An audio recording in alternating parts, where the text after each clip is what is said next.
This is LiveWell Talk on scooters and e-bike safety. I'm Dr. Dustin Arnold, Chief Medical Officer at UnityPoint Health, St. Luke's Hospital. A common observation is electronic scooters and bikes offered by the City of Cedar Rapids to make it easier to get around in the downtown area. But they do come with safety risks. Returning the podcast today is Dr. Richard Hodge, physician at UnityPoint Clinic Urgent Care, Marion, to show how riders can take advantage of this transportation method while taking the proper precautions. Dr. Hodge, welcome back. Thank you. Well, to start with, there's little supervision with these devices, and youth and the addition of alcohol to those that are of age, we hope, and then providing an electric device for them to get around. Bad things could happen, and I'm sure you've seen that in the urgent care. Just give an overview of what's your experience been and observations with these devices in the urgent cares. The most common thing we see, obviously, is somebody who fell, ran into something, lost their balance, hit a curb, those sorts of things. And so they've got pretty good abrasions. Occasionally we see fractures, lacerations. A few people have hit their head, got a concussion. But yeah, the scooters are not quite the same as even a bicycle or obviously an automobile. There's a little bit more risk involved inherently with a scooter. We're so attuned to wearing helmets. I mean, when you and I were kids, you didn't wear a helmet, right? But now it's very commonplace. It's unusual to see someone on a bicycle without a helmet. Correct. The fact that these scooters and bikes don't have a helmet issued with them, that seems to be a contradiction to what we normally influence people to do. And I guess I'm presuming that you'd still feel that way, that wearing a helmet with these devices would be a good thing to do. Yes, I really think to ride something like this, a helmet could be the difference between life and death in some of these things. I mean, if you think about riding a scooter, where most people who ride these, I would venture to guess, have little to no experience with riding them before. They can get up to a pretty good speed, 10, 15 miles an hour, and small wheels, and the rain gutters and fine city streets we have here. If you hit a curb, it's just a recipe for a disaster, and not having your head protected, I think, really increases your risk of serious injury. Yeah. And well, my pager goes off for all the trauma alerts, and it has a text message, what's going on. And it's not infrequently that we see scooter injury on there coming in the ER. Yeah. Speaking of, you said 15 to 20 miles per hour. Is that the scooter and the e-bike both go about the same? E-bikes may be a little bit faster, and again, it depends on the size of the motor. But some of the scooters can get 15, 20 miles an hour. Some of the bigger ones, the smaller scooters, are probably more around 10. But even at 10 miles an hour, boy, that's a pretty good clip. Yeah, if you're hitting a curb or fall into one of those rain grates, and it just tip you. It has always amazed me, in medicine and outside of medicine, to observe how resilient the human body can be. Somebody falls hundreds of feet and they got a couple bruises, and and how fragile it can be at the same time. Somebody trips over a roller skate and hits the floor, and it's a life-ending injury. Yeah. And it seems like quite a risk not to wear a protective helmet when you use these. Correct.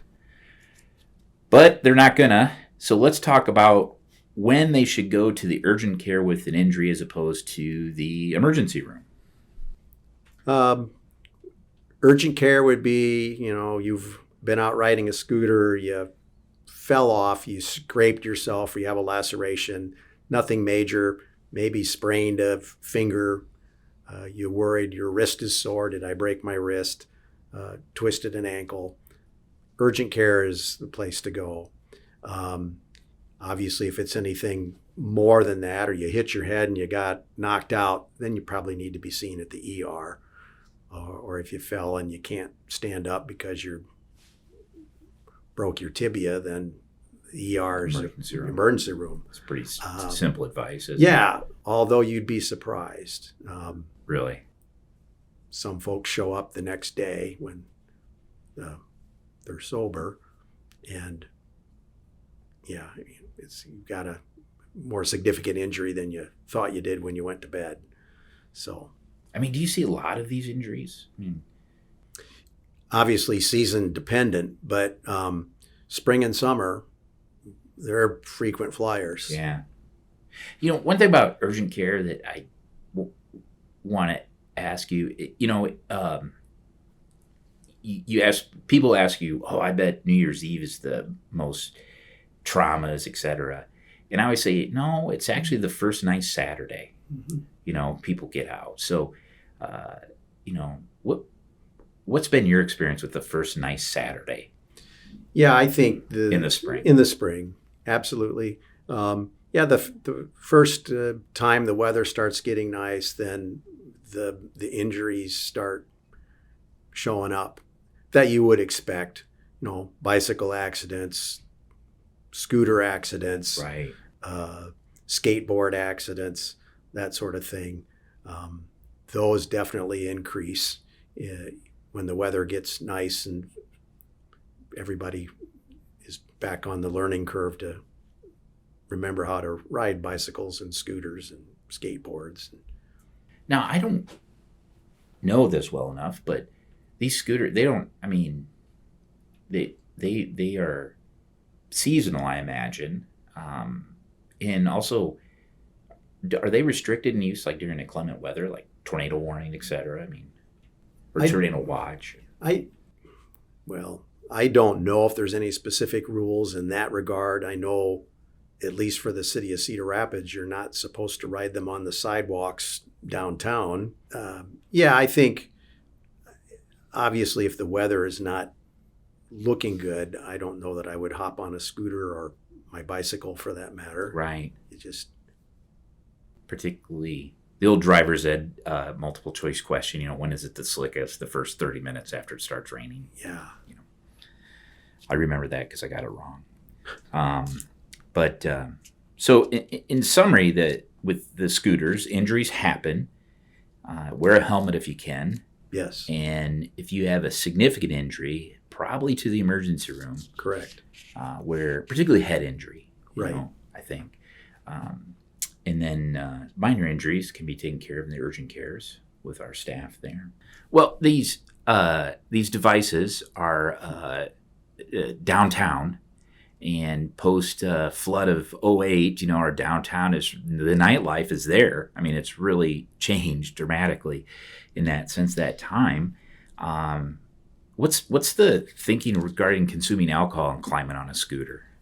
Well, in my experience, a vast majority of the injuries occur in those situations where somebody's had something to drink and then got on a scooter and got injured. But I think the rules for a scooter would be the same as those as far as getting in your car. If you've had something to drink, don't drive. Don't get on a scooter. Not worth it. Walk home or have a friend take you home, but don't grab a scooter to tool down to get home. I just wouldn't do that. Yeah, that's good advice. Well, Dr. Hodge, thank you for joining me in informing our listeners about the safety precautions one should take with the e-bikes and electric scooters. Once again, this is Dr. Richard Hodge, physician with UnityPoint Clinic Urgent Care, Marion. To locate your nearest UnityPoint Clinic Urgent Care, visit unitypoint.org. Thank you for listening to LiveWell Talk On. If you enjoyed this episode, don't forget to subscribe, and if you want to spread the word, please give us a 5-star review and tell your family, friends, neighbors, strangers about our podcast. We're available on Apple Podcasts, Spotify, Pandora, or wherever you get your podcast. Until next time, be well.